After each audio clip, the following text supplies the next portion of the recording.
Patient এই asthma অসুখটা কিন্তু একটা জার্নি ছোট থেকে কিন্তু এই পেশেন্ট এই অ্যাজমা কিন্তু সিগন্যাল দেয় আমি আসছি আমি আসছি আমি আসছি, কিন্তু পেশেন্ট সেই সিগন্যালটা বুঝতে পারে না। কীরকম সিগন্যাল দিতে পারে দেখবেন, নাছোড়বান্দা খুশকি, একটা ছোট বাচ্চা ছোট থেকে দেখছেন তার মাথায় খুশকি এবং সে খুশকিতে প্রচণ্ড স্কেলিং হচ্ছে। প্রপার পরীক্ষা করে দেখা গেল মাইক্রোস্কোপিক্যাল এক্সামিনেশন করে স্ক্যাল্পের যে ওটা কিন্তু আদৌ খুশকি নয়, ওটা এক্সিমা।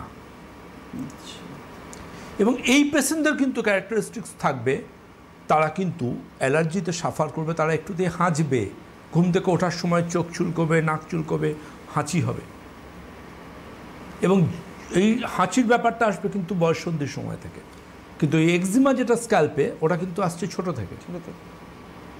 এবং ওই বয়সটা পেরোনোর পর যখন সে টিনেজার এজটা পেরিয়ে গেল, টিনেজার এজটা পেরোনোর পর থেকে যখন সে কিন্তু যৌবনের প্রাককালে বা যৌবনের মাঝামাঝি সে পৌঁছলো 30-35 বছর বয়সে, তখন দেখা গেল তার মাঝরাত্রে নিঃশ্বাসে সাঁই সাঁই আওয়াজ হচ্ছে। সমস্যা আরও খারাপ হতে পারে যদি তার মধ্যে স্লিপ অ্যাপনিয়া থাকে, মোটা চওড়া চর্বিযুক্ত গলা, চুল কেটে ফেললে ঘাড়ের কাছটা এরকম একটা কুঁজের মতো হয়ে থাকে, এবং এরকম ডবল চিন মুখ, এরকম পুরো এখানে কোনো ভেন্স দেখা যাবে না, পুরো এরকম মুখ।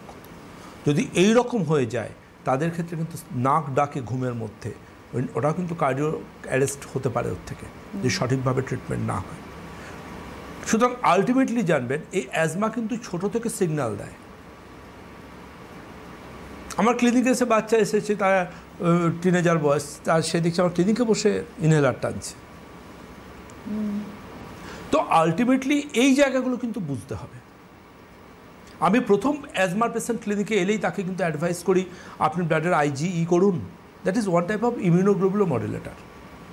আপনি স্পেসিফিক আইজি করুন, আপনি স্যাট করুন। হোয়াট ইজ স্যাট?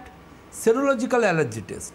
যে অ্যালার্জি টেস্ট করলে আপনি ডায়েট চার্ট পাবেন কোন কোন খাবারে আপনার অ্যালার্জি আছে। ডায়েট চার্টটা তারা দেবে, আমি নই। ডাক্তার ডায়েট চার্ট দেবেন না, ডায়েট চার্ট আপনি রক্ত পরীক্ষা করুন, আপনি জানতে পারবেন কোন কোন খাবারে আপনার অ্যালার্জি আছে।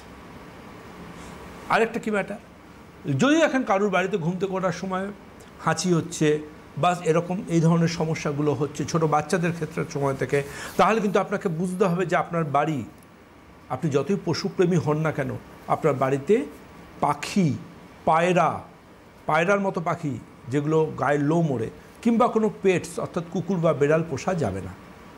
একইভাবে মাছ পুষতে পারেন, কিন্তু কুকুর বেড়াল পোষা যাবে না যদি বাড়ির বাচ্চাদের এই ধরনের সমস্যা থাকে। কারণ পেটস থেকে অ্যালার্জির সমস্যা কিন্তু ভীষণ কমন। আসবো আলোচনায়, তার আগে